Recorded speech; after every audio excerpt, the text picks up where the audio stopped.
김관진 전 국방장관 구속 후 보수 매체들이 참군인 김정은이 가장 무서워하는 김관진 같은 구명 기사를 하루 이틀도 아니고 연일 번갈아가며 썼었죠. 왜 그랬을까? 김관진 전 국방장관의 여러 혐의 관련해 취재를 해온 주진우 기자 연결해 보겠습니다. 안녕하십니까? 안녕하십니까? 예, 관련 취재 오래 해온 사람으로서 김관진 석방이 이제 법리적 판단 이외에 어떤 사유가 있을 수 있다고 그런 의혹을 가지고 계십니까? 네네. 석방 이유가 댓글 관련 서류에 수백 차례 결재만 했을 뿐 지시가 없었다는 것인데 상명하복의 군 특성상 있을 수 없는 일이고요. 네, 그건 뭐 상식적으로. 범죄 행위에 대한 결재는 확실한 이행 지시, 곧 명령을 의미합니다. 군에서는 특별히.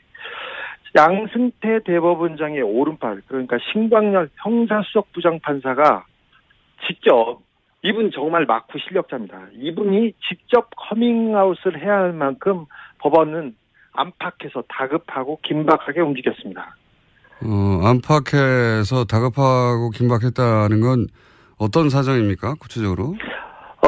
김관진이 구속되자 보수 세력의 코어가 직접 움직였습니다. 특별히 이명박 전 대통령 진영에서 분주하게 움직였습니다. 저는 그 이유가 김관진이 8년 넘게 국방부 청와대에서 무기 거래를 진두지휘한 사실상의 정점이라는 데서 찾고 싶습니다. 록히드 마틴, 그리고 사드의 국내 반입, 그리고 무기 거래의 그 숨은 계좌, 이 부분에 가장 중요한 사람이 김관진이었습니다. 그런 의혹을 가지고 계시다. 네. 그럼 주진우 기자가 그런 의혹을 가지고 오랫동안 취재해 온 것은 제가 알고 있는데 검찰도 혹시 김관진 전 국방장관에게 그런 무기 사업과 연루된 혐의를 두고 있었나요? 예. 이번 구속영장은 이번에 구속된 이유는 사이버 사령부에서 댓글 공작의 주범이라는 판단 때문이었습니다. 네, 그렇죠. 근데 그 이외에도 청와대에서 세월호 일지를 조작한 혐의가 드러났었고요. 그리고 결국 검찰이 승부를 보려고 했던 것은 이명박 박근혜 정부의 무기 관련 거래 내용이었습니다. 이 부분에 대해서도 상당한 혐의를 두고 있었습니다. 김관진 장관이 무기 사업과 관련해서 입을 열 경우 그러니까 대한민국 보수의 뿌리가 통째로 뽑힐 거라는 위기감이 있었던 것으로 저는 파악하고 있습니다. 그리고 여기서 핵심은 구속영장은 사이버 사령부 댓글 공작으로 청구된 것이긴 하나 검찰에서는 무기 사업과 관련해서 또 혐의를 두고 있었다. 그렇습니다.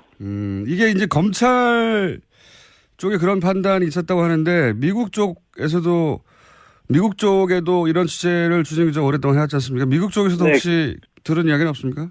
그렇습니다. 제가 이 혐의 때문에 지난달 미국 워싱턴에 방문했었는데요. 미국 그 정부 관계자들도 이 부분에 대해서 조금 깊이 보고 있습니다. 김관진 청와대 전 안보실장이 이명박 박근혜 탄핵 이후에 지난 1월과 3월에 미국에 급히 방문했었어요. 그때 사드 배치를 당겨달라 이런 얘기가 있었지만 뒤에서는 여러 다른 방산 업체와 관련된 작업에 있었던 것으로 미국 정부 관계자들도 증언하고 있습니다.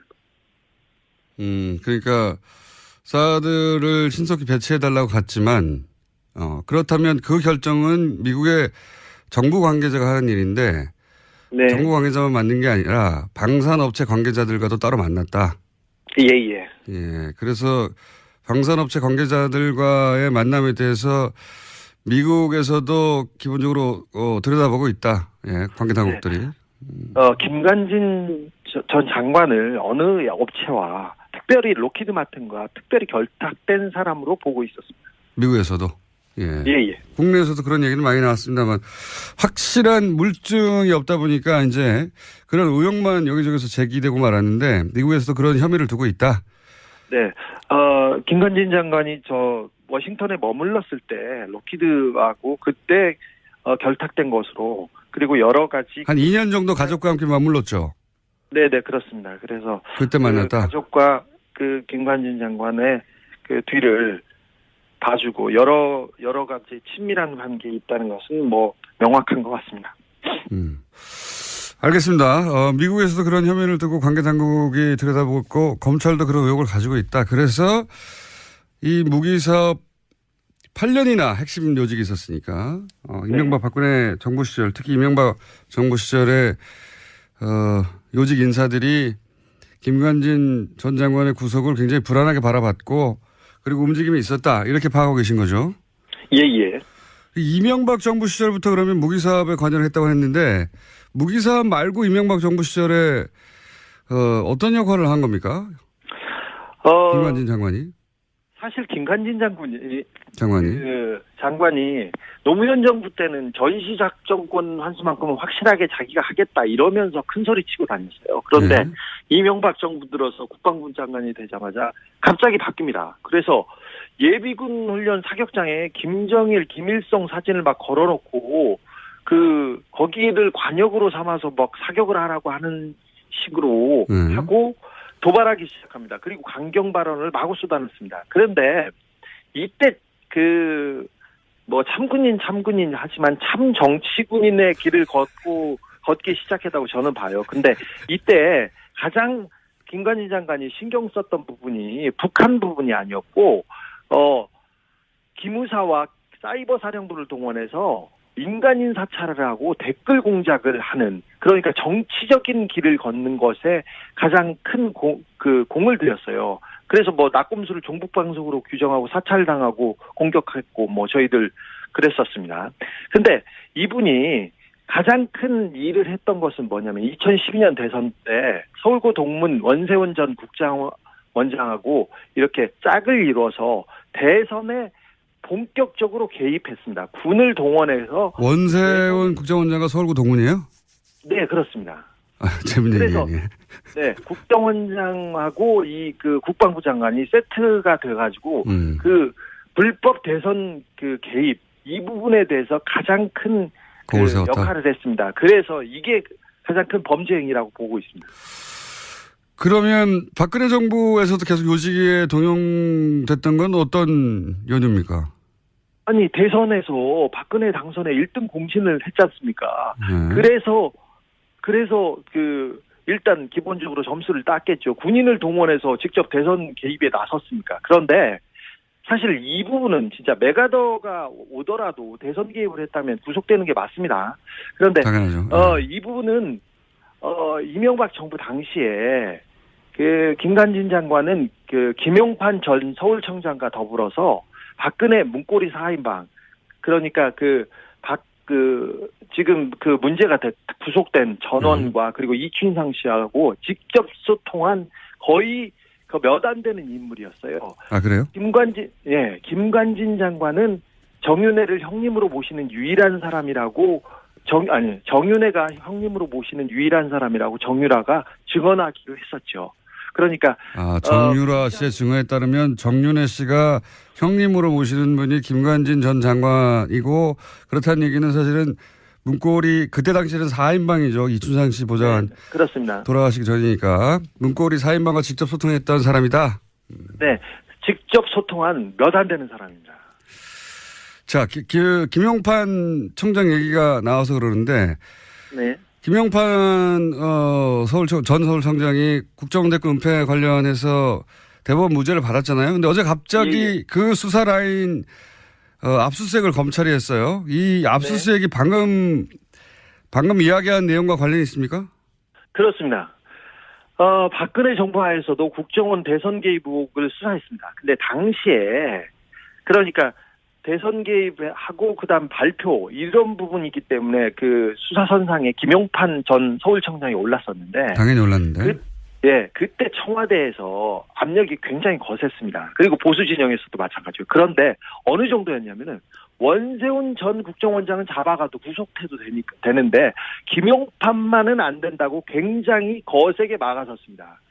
김용판 청장을 구속할 경우 김용판이 직접 나는 가만히 있지 않겠다는 메시지를 여기저기에 흘렸습니다. 그래서 청와대가 직접 나서서 검찰을 막아 세우는 그런 단계까지 단계까지 갔었습니다. 근데 굉장히 거센 압박이었습니다. 김영판 청장 자신이 자신을 구속할 경우에 내가 가만히 있지 않겠다. 이런 메시지를 여기저기 얘기했고 그래서 결국 여기저기서 압박이 있었고 검찰은 놔둘 수밖에 없었다. 뭐 이런 취지네요. 말하자면. 네. 불구속 기소할 수 네. 근데 이 김영판 청장 무죄건과 지금 김관진 전 장관 이 석방건이 쌍둥이 사건이라고 네. 얘기들을 하고 있는 걸로 저는 알고 있는데. 네네.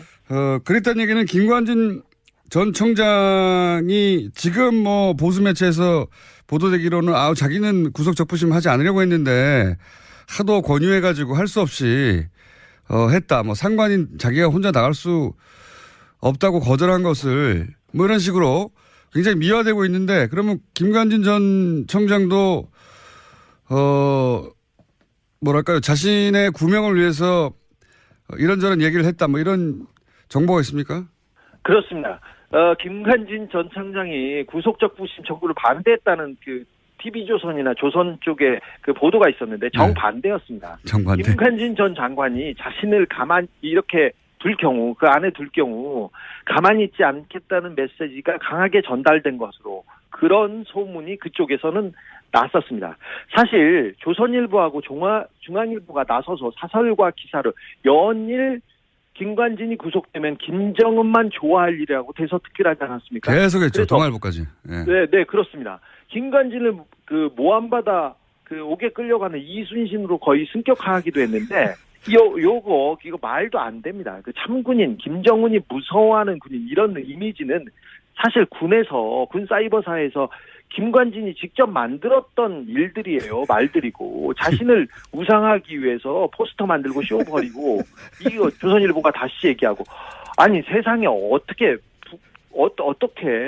군이 자국민 민간인을 공격하는데 북한이 왜 두려워합니까? 감사하고 우습죠. 자. 사실 이거 말도 안 되는 경우인데. 그만 흥분하고요, 주진 기자. 네. 자, 후속 취재 내용 나오면 특히 이제 미국 취재 내용이 좀 구체적으로 나오면 이 사안을 다시 한번 짚어보기로 하고 오늘은 여기까지 하겠습니다. 여기까지요? 네. 아니 저는 흥분해가지고 지금 다른 얘기를 못 하겠는데. 자, 들어가세요 이제. 지금까지 시사인의 주준희 기자였습니다. 네.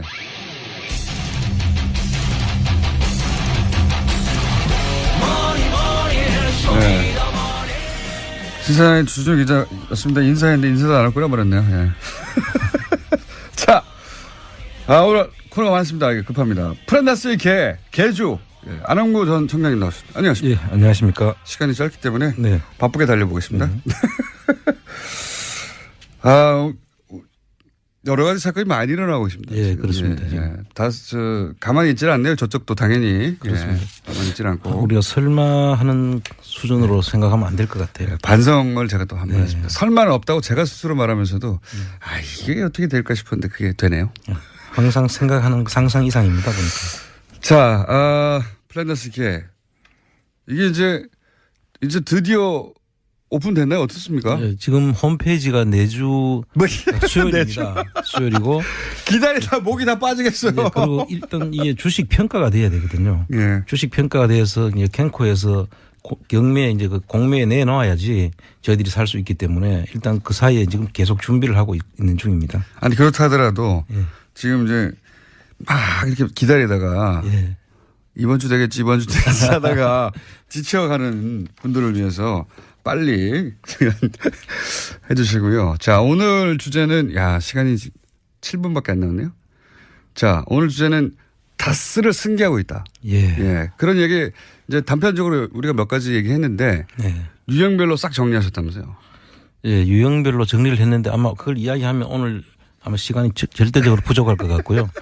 이렇게 보시면 될 것 같습니다. 지금 우리나라 대기업이나 그 돈을 가진 분들이 2세들한테 물려주기 위해서 하는 모든 방법들이 이 다스에 다 찾을 수 있다. 예를 들면 이제 그 유형 자세한 부가 설명 못 하시더라도 유형이 대충 어떤 게 있습니까? 유형을 보자면은 이제 처음에 그 시드 머니를 만들어주죠, 보통. 그건 이제 삼성의 방식이었죠. 예, 삼성의 아들한테 60억 줘가지고 그렇죠. 16억만 세금을 내게 한 다음에 그걸로 몇 조를 만들어버렸죠. 그렇죠. 결국 삼성을 먹었어요. 예, 지금 회장 승계를 했죠. 승계 작업이 끝났고. 삼성 방식인데 이제 그거는 이제 안 통하게 됐죠. 지금은 사실. 재벌. 이제 전부 다 눈이 있으니까요. 다 보는 사람들이 많고. 재벌 사이즈에서는. 그런데 이제 또 다른 경우에는 보면 그 기술이 있는 중소기업들을 그 기술 이전을 받기 위해서 일단 납품을 시키죠. 그래서 납품을 다 받고 난 다음에는 그 기술을 탈취해서 그 회사를 납품을 끊어버리면 그 회사는 이제 망하니까. 오사를 하니까. 그러면 그 회사를 인수해버리고. 그러니까 좋은 기술 있는 중소기업을 먹는 거죠. 그렇습니다. 처음에는 일감을 줘가지고 막 이제 키운 다음에 갑자기 끊어가지고 어려움에 처하게 만든 다음에 싹 먹어버리는 거. 그렇습니다. 그런 방식. 그리고 뭐 그 일감을 또 그 계속 몰아주기 해서 일감 몰아주기에 대해서는 지금 증여세를 물리고 있습니다. 일감을 몰아주는 경우에는. 그래서 그 일감을 몰아주는데 이 회사의 경우에는 좀 다스 경우에는 비상장 회사다 보니까 감시가 안 되고 있지 않습니까? 재벌은 뭐 20%인가 30% 이상 물가를 몰아주면 세금을 매기잖아요. 그렇습니다. 근데 이건 눈에 안 보이는 것이었기 때문에 열심히 몰아주고 있었다 이거죠. 몰아주고 있고. 그러니까 앞에 유형 그러니까 뺏는 것도 하고 있었죠. 그렇습니다. 몇 번 저희가 알려드렸었는데. 그런데 그 작은 그 회사를 만들어 가지고 실질적인 그 다스의 계열사들을 같이 붙이는 작업. 그러니까 위장 계열사들을 합병을 하는 거죠. 또 하나의 방식은 위장 계열사 합병. 그 전번에 그 다온이라는 것은 100만 원에 이제 인수를 하는. 600억짜리 매출을 일으키던 회사였는데 인수를 100만 원에 했죠. 그렇습니다. 같은 편이거나 아니면 일부러 어렵게 만들어서 뺏었거나. 둘 중에 하나. 그렇습니다. 하여튼 그런 일이 또 일어나고 있고. 그 대기업이 하던 일 방식인데 이제 대기업이 오랜 세월 개발해온 노하우들. 법을 피하기 위해서. 완전히 한목에 습득을 해가지고. 그거를 적용하고 있습니다. 적용을 해가지고. 그러니까 다스가 워낙 주목을 많이 받고. 이명박 전 대통령의 주식은 하나도 없고. 그런데 회사는 물려줘야 되겠고. 이런 고충이 있다고 상정을 해보면 방법이 뭐가 있겠냐. 그렇습니다. 방법은 기존의 재벌들이 수십 년간 개발해온 노하우들을 총동원해가지고 승계하는 작업을 실제로 우리가 모르는 사이에 하고 있었는데 그게 2014년도부터 시작이 되는 것 같고요. 2015년도에는 SM이라는 회사를 이시영 씨 그 등기회사 유일한 등기회사. 그 SM이라는 회사를 하나 세우면서 이 작업을 시작하는 거죠. 그래서 하고 해외에는 지금 법정 대표를 다 바꾸고 있었지 않습니까? 그 법정 대표를 바꿔가지고 중국에 있는 4개 회사 알짜배기 4개 회사는 전부 다 이시영 씨 100% 다스에서 출자한 회사고 나머지는 합작 회사들은 중국인이 이름으로 지금 돼 있거든요. 그러니까 알짜 회사들은 다 이제 대표로 되어가고 있고. 인사를 다 하고 안에서는 또 CFO로서 자금을 전부 다 관리하는 쪽으로 실질적인 장악을 다 이미 하고 있는 중입니다. 그러니까 이제 그림은 아마 그랬던 것 같아요. 이제 근데 저희가 이제 석 달 전부터 140억 떠들기 시작하면서 이것들이 밝혀지고 있는 건데요. 승계도 하고 있었구나 이렇게 밝혀지고 있는 건데 140을 포기했으면 된다니까요. 계속 얘기했지만. 그랬으면 저희들의 주목을 안 받게 된 거죠. 140억 받았다고 할 때부터 이 140억이 결국 발목을 잡을 것이라. 그렇습니다. 예언을 여러 차례 한 바 있습니다. 발목을 잡기 시작했는데 요는 이겁니다. 이세영 씨한테 회사를 하나 만들어주고. 그 회사에다가 일감도 몰아주고 시드마니도 애초에 줬겠죠. 시드마니도 들어가고 그다음에 이거 탈취한 거 아닌가 싶은 형태의 그런 회사 인수도 있고 그리고 이거 위장 계열사였나 싶은 회사도 있고 그리고 또 그렇게 일감을 몰아주기도 계속하고 있었고 그렇게 막 등치를 키우는 거죠. 등치를 키운 다음에 이게 이 회사가 결국 모 회사를 먹어버리거나. 그렇죠? 그렇죠. 그 SM이라는 회사를 키워서 결과적으로는 모 회사를 집어먹는 그러면서 그 모 회사를 집어먹기 쉽게 하기 위해서는 해외로 또 자금이 나가야 되거든요. 해외 투자를 하는데 해외 투자했는 데를 보니까 대부분 다 결손이에요. 그러니까 그건 또 이제 대기업이 잘 쓰는 방법 중 하나가 해외 투자하는 척 했다가 일부러 망하게 한 다음에 일부러 망하게 했으니 그다음 들여다볼 필요가 없지 않습니까? 그렇죠. 그 돈이 돌아오는 경우. 검은 머리 외국인으로 해서 돌아오거나 아니면 그 관리가 그쪽에서 되고 있으니까 국내에서는 알 길이 없죠. 그러니까요. 그러니까 해외 알짜들은 이미 대표이사가 돼버린 상태고 그렇습니다. 눈 밖에 나야 있어서 모를 거라고 생각한 거죠. 그렇습니다. JTBC의 특종이었고 그리고 국내에서는 이렇게 몸집을 계속 키워가고 해외에서 실패한 듯 처리된 회사들을 통해서 이렇게 돈이 돌아온 정황 뭐 그런 의혹들 그런 영역들 중에 하나 밝혀진 게 이제 1,800억대였나요? 1,485억. 네. 조그만 회사. 예. SB 글로벌 로지스라는 예. 그 포장지 회사죠. 포장지 회사여서 이 회사는 포장지를 납품하고 다스로부터 돈을 받아야 되는데 예. 거꾸로. 뜬금없이 1,400억, 1,500억대를 다스에 입금합니다. 그렇습니다. 그런데 이 돈은 미국 엘리바마에서 뭐 생긴 클레임 때문에 들어온 돈이다. 그렇게 뭐 해명을 하죠. 그렇게 거기서부터 돈이 흘러서 다시 돌아와서 다 써들어간 거 아닌가. 말이 안 되는 해명이죠. 네, 뭐 이런 식으로 보통 요 건건이 다 하나하나가 다 사건입니다. 그렇습니다. 하나하나 사건인데 이게 종합적으로 풀 패키지로 이루어지고 있었다. 자, 이게 다겠냐?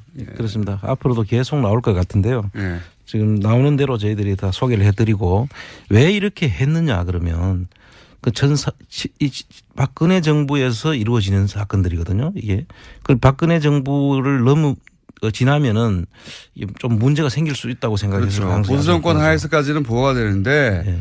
혹여라도 정권이 바뀌면 이거 안 되겠다 싶어서 작업을 2년 전부터 한 것 같아요. 네. 이명박근혜라는 그 표현이 딱 맞는 것 같아요. 지금 네. 보면. 자, 그렇게 승계가 마구 되고 있는 와중에 떡 걸린 거죠. 예. 딱 걸려서 저희가 계속 들여다볼 예정이고 다 찾을 수 있다. 예를 들면 이제 그 유형 자세한 부가 설명 못 하시더라도 유형이 대충 어떤 게 있습니까? 유형을 보자면은 이제 처음에 그 시드 머니를 만들어주죠, 보통. 그건 이제 삼성의 방식이었죠. 예, 삼성의 아들한테 60억 줘가지고 그렇죠. 16억만 세금을 내게 한 다음에 그걸로 몇 조를 만들어버렸죠. 그렇죠. 결국 삼성을 먹었어요.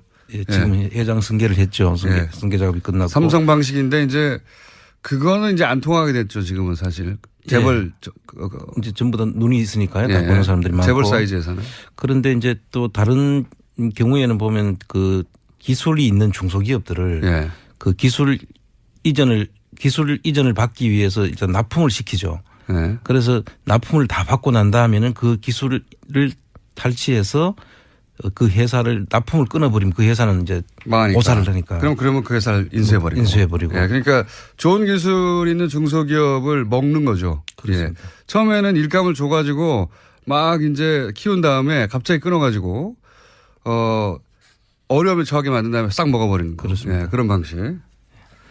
그리고 뭐 그 일감을 또 그 계속 몰아주기 해서 일감 몰아주기에 대해서는 지금 증여세를 물리고 있습니다. 일감을 몰아주는 경우에는.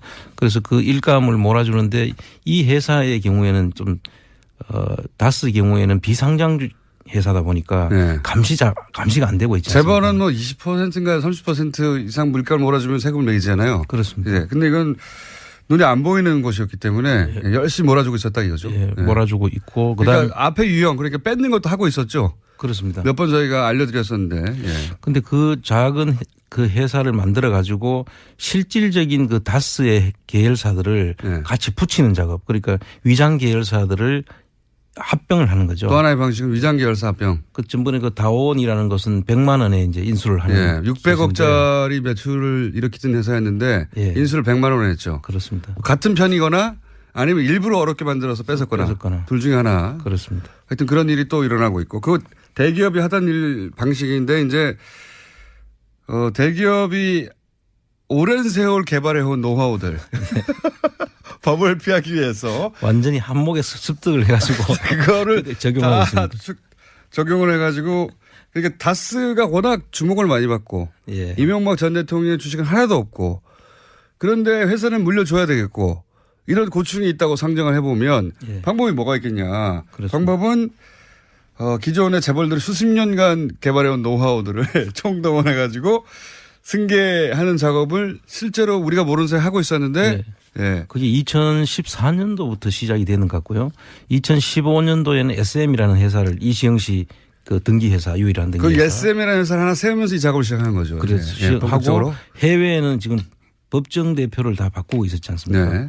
그 법정 대표를 바꿔가지고 중국에 있는 4개 회사 알짜배기 4개 회사는 전부 다 이시영 씨 100% 다스에서 출자한 회사고 나머지는 합작 회사들은 중국인이 이름으로 지금 돼 있거든요. 그러니까 알짜 회사들은 다 이제 대표로 되어가고 있고. 인사를 다 하고 안에서는 또 CFO로서 자금을 전부 다 관리하는 쪽으로 예. 실질적인 장악을 다 이미 하고 있는 중입니다. 그러니까 이제 그림은 아마 그랬던 것 같아요. 이제 근데 저희가 이제 석 달 전부터 140억 떠들기 시작하면서 이것들이 밝혀지고 있는 건데요. 승계, 뭐랄까요. 자신의 구명을 위해서 이런저런 얘기를 했다 뭐 이런 정보가 있습니까? 그렇습니다. 김관진 전 청장이 구속적 부심 청구를 반대했다는 그 TV조선이나 조선 쪽에 그 보도가 있었는데 정반대였습니다. 정반대. 김관진 전 장관이 자신을 가만히 이렇게 둘 경우, 그 안에 둘 경우 가만히 있지 않겠다는 메시지가 강하게 전달된 것으로 그런 소문이 그쪽에서는 났었습니다. 사실 조선일보하고 중앙일보가 나서서 사설과 기사를 연일 김관진이 구속되면 김정은만 좋아할 일이라고 대서특필 하지 않았습니까? 계속했죠. 동아일보까지. 예. 네, 그렇습니다. 김관진을 그 모함받아 그 옥에 끌려가는 이순신으로 거의 승격하기도 했는데 이거 말도 안 됩니다. 그 참군인 김정은이 무서워하는 군인 이런 이미지는 사실 군에서 군 사이버사에서 김관진이 직접 만들었던 일들이에요. 말들이고 자신을 우상하기 위해서 포스터 만들고 쇼 벌이고 이거 조선일보가 다시 얘기하고 아니 세상에 어떻게 군이 자국민 민간인을 공격하는데 북한이 왜 두려워합니까? 감사하고 우습죠. 자. 사실 이거 말도 안 되는 경우. 네, 그만 흥분하고요, 주진 기자. 네. 자, 후속 취재 내용 나오면 특히 이제 미국 취재 내용이 좀 구체적으로 나오면 이 사안을 다시 한번 짚어보기로 하고 오늘은 여기까지 하겠습니다. 여기까지요? 네. 아니 저는 흥분해가지고 지금 다른 네. 얘기를 못하겠는데. 자, 들어가세요. 이제 지금까지 시사인의 주준희 기자였습니다.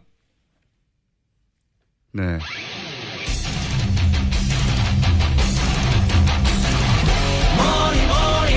네. 시사인 주준희 기자였습니다. 인사했는데 인사도 안 할 거라 말했네요. 예. 자, 오늘 코너가 많습니다. 이게 급합니다. 프란다스의 개주. 예, 안홍구 전 청장님 나왔습니다. 안녕하십니까. 예, 안녕하십니까. 시간이 짧기 때문에 네. 바쁘게 달려보겠습니다. 여러 가지 사건이 많이 일어나고 있습니다. 예, 지금. 그렇습니다. 예. 가만히 있질 않네요. 저쪽도 당연히. 그렇습니다. 예, 가만히 있질 않고. 우리가 설마 하는 수준으로 생각하면 안 될 것 같아요. 반성을 제가 또 한번 네. 했습니다. 설마는 없다고 제가 스스로 말하면서도 이게 어떻게 될까 싶었는데 그게 되네요. 항상 생각하는 상상 이상입니다. 보니까. 자, 플랜더스 개. 이게 이제 드디어 오픈됐나요? 어떻습니까? 예, 지금 홈페이지가 내주 수요일입니다. 수요일이고 기다리다 목이 다 빠지겠어요. 네, 그리고 일단 이게 주식 평가가 돼야 되거든요. 예. 주식 평가가 돼서 이제 캔코에서 경매에 이제 그 공매에 내놓아야지 저희들이 살 수 있기 때문에 일단 그 사이에 지금 계속 준비를 하고 있는 중입니다. 아니 그렇다 하더라도 예. 지금 이제 막 이렇게 기다리다가 예. 이번 주 되겠지 하다가 지쳐가는 분들을 위해서 빨리 해 주시고요. 자, 오늘 주제는 시간이 7분밖에 안 남았네요. 자, 오늘 주제는 다스를 승계하고 있다. 예. 그런 얘기 이제 단편적으로 우리가 몇 가지 얘기했는데 네. 유형별로 싹 정리하셨다면서요. 예, 유형별로 정리를 했는데 아마 그걸 이야기하면 오늘 아마 시간이 절대적으로 부족할 것 같고요. 이렇게 보시면 될 것 같습니다. 지금 우리나라 대기업이나 그 돈을 가진 분들이 2세들한테 물려주기 위해서 하는 모든 방법들이 이 다스에 다. 김관진 전 국방장관 구속 후 보수 매체들이 참군인 김정은이 가장 무서워하는 김관진 같은 구명 기사를 하루 이틀도 아니고 연일 번갈아가며 썼었죠. 왜 그랬을까? 김관진 전 국방장관의 여러 혐의 관련해 취재를 해온 주진우 기자 연결해 보겠습니다. 안녕하십니까? 안녕하십니까? 예, 관련 취재 오래 해온 사람으로서 김관진 석방이 이제 법리적 판단 이외에 어떤 사유가 있을 수 있다고 그런 의혹을 가지고 계십니까? 네네. 석방 이유가 댓글 관련 서류에 수백 차례 결제만 했을 뿐 지시가 없었다는 것인데 상명하복의 군 특성상 있을 수 없는 일이고요. 네, 그건 뭐 상식적으로. 범죄 행위에 대한 결제는 확실한 이행 지시, 곧 명령을 의미합니다. 군에서는 특별히. 양승태 대법원장의 오른팔, 그러니까 신광열 형사수석부장판사가 직접 이분 정말 막후 실력자입니다. 이분이 직접 커밍아웃을 해야 할 만큼 법원은 안팎에서 다급하고 긴박하게 움직였습니다. 안팎에서 다급하고 긴박했다는 건 어떤 사정입니까? 구체적으로? 김관진이 구속되자 보수 세력의 코어가 직접 움직였습니다. 특별히 이명박 전 대통령 진영에서 분주하게 움직였습니다. 저는 그 이유가 김관진이 8년 넘게 국방부 청와대에서 무기 거래를 진두지휘한 사실상의 정점이라는 데서 찾고 싶습니다. 록히드 마틴, 그리고 사드의 국내 반입, 그리고 무기 거래의 그 숨은 계좌, 이 부분에 가장 중요한 사람이 김관진이었습니다. 그런 의혹을 가지고 계시다. 네. 그럼 주진우 기자가 그런 의혹을 가지고 오랫동안 취재해 온 것은 제가 알고 있는데, 검찰도 혹시 김관진 전 국방장관에게 그런 무기 사업과 연루된 혐의를 두고 있었나요? 예. 이번 구속영장은 이번에 구속된 이유는 사이버 사령부에서 댓글 공작의 주범이라는 판단 때문이었습니다. 네, 그렇죠. 근데 그 이외에도 청와대에서 세월호 일지를 조작한 혐의가 드러났었고요. 그리고 결국 검찰이 승부를 보려고 했던 것은 이명박 박근혜 정부의 무기 관련 거래 내용이었습니다. 이 부분에 대해서도 상당한 혐의를 두고 있었습니다. 김관진 장관이 무기 사업과 관련해서 입을 열 경우 그러니까 대한민국 보수의 뿌리가 통째로 뽑힐 거라는 위기감이 있었던 것으로 저는 파악하고 있습니다. 그리고 여기서 핵심은 구속영장은 사이버 사령부 댓글 공작으로 청구된 것이긴 하나, 검찰에서는 무기 사업과 관련해서 또 혐의를 두고 있었다. 그렇습니다. 이게 이제 검찰 쪽에 그런 판단이 있었다고 하는데, 미국 쪽에도 이런 취재를 주진우 기자가 오랫동안 해왔지 않습니까? 미국 쪽에서도 혹시 들은 이야기는 없습니까? 그렇습니다. 제가 이 혐의 때문에 지난달 미국 워싱턴에 방문했었는데요.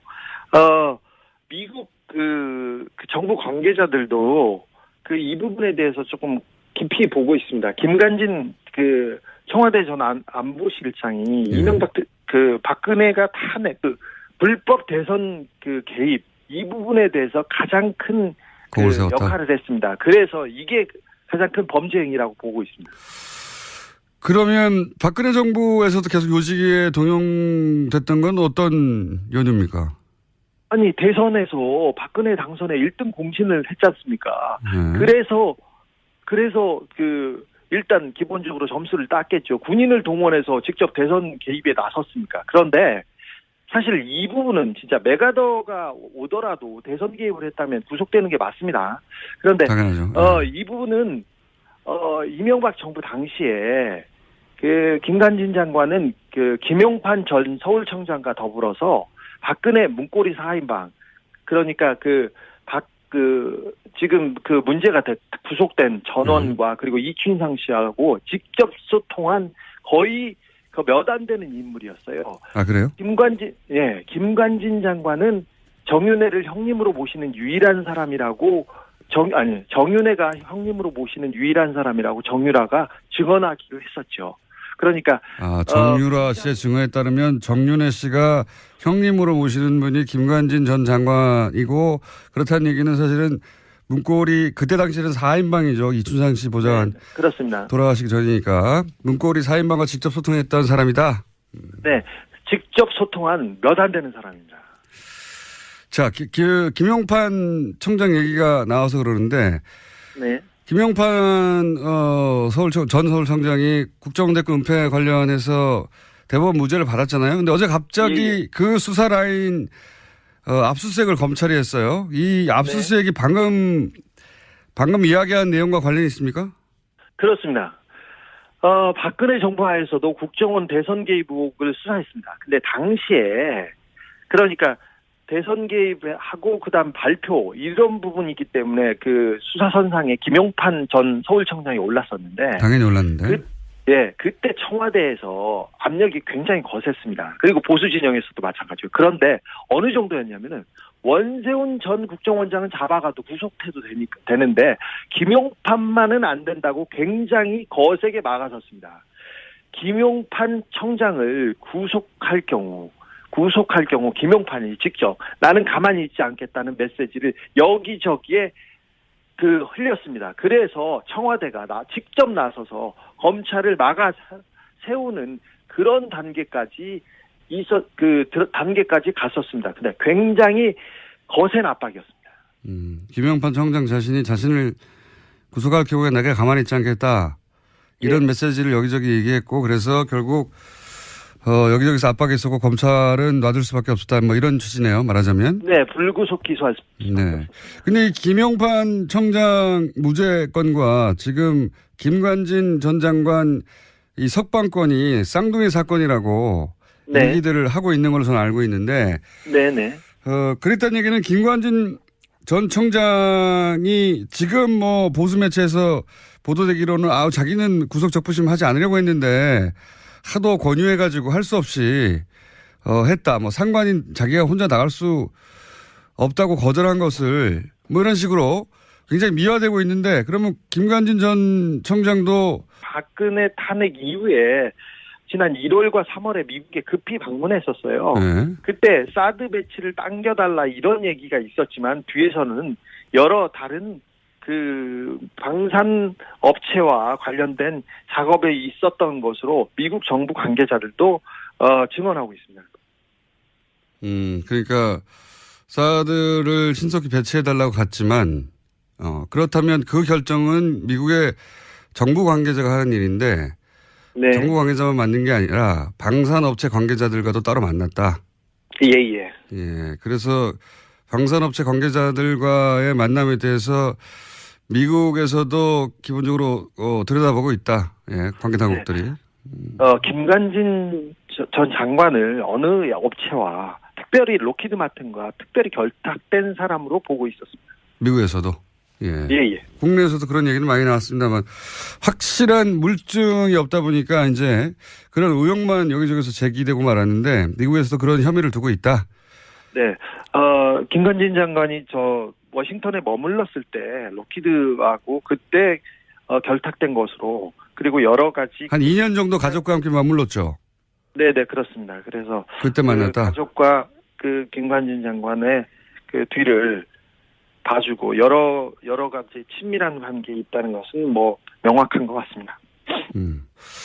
알겠습니다. 미국에서도 그런 혐의를 두고 관계 당국이 들여다보고 검찰도 그런 의혹을 가지고 있다. 그래서 이 무기 사업 8년이나 핵심 요직이 있었으니까 이명박 박근혜 정부 시절 특히 이명박 정부 시절에 요직 인사들이 김관진 전 장관의 구속을 굉장히 불안하게 바라봤고 그리고 움직임이 있었다. 이렇게 파악하고 계신 거죠? 예. 이명박 정부 시절부터 그러면 무기 사업에 관여를 했다고 했는데 무기 사업 말고 이명박 정부 시절에 어떤 역할을 한 겁니까? 김관진 장관이? 사실 김관진 장관이 노무현 정부 때는 전시작전권 환수만큼은 확실하게 자기가 하겠다 이러면서 큰 소리 치고 다녔어요. 그런데 네. 이명박 정부 들어서 국방부 장관이 되자마자 갑자기 바뀝니다. 그래서 예비군 훈련 사격장에 김정일, 김일성 사진을 막 걸어놓고 거기를 관역으로 삼아서 막 사격을 하라고 하는 식으로 하고 도발하기 시작합니다. 그리고 강경 발언을 마구 쏟아냈습니다. 그런데 이때 참군인 하지만 참 정치군인의 길을 걷기 시작했다고 저는 봐요. 근데 이때 가장 김관진 장관이 신경 썼던 부분이 북한 부분이 아니었고 기무사와 사이버 사령부를 동원해서 민간인 사찰을 하고 댓글 공작을 하는 그러니까 정치적인 길을 걷는 것에 가장 큰 공을 들였어요. 그래서 낙곰수를 종북방송으로 규정하고 사찰당하고 공격했고 저희들 그랬었습니다.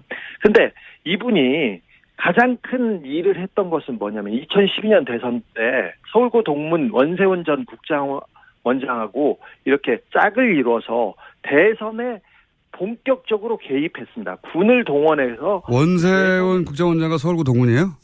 네, 그렇습니다. 재밌는 그래서 얘기네. 네, 국정원장하고 이 그 국방부 장관이 세트가 돼가지고 그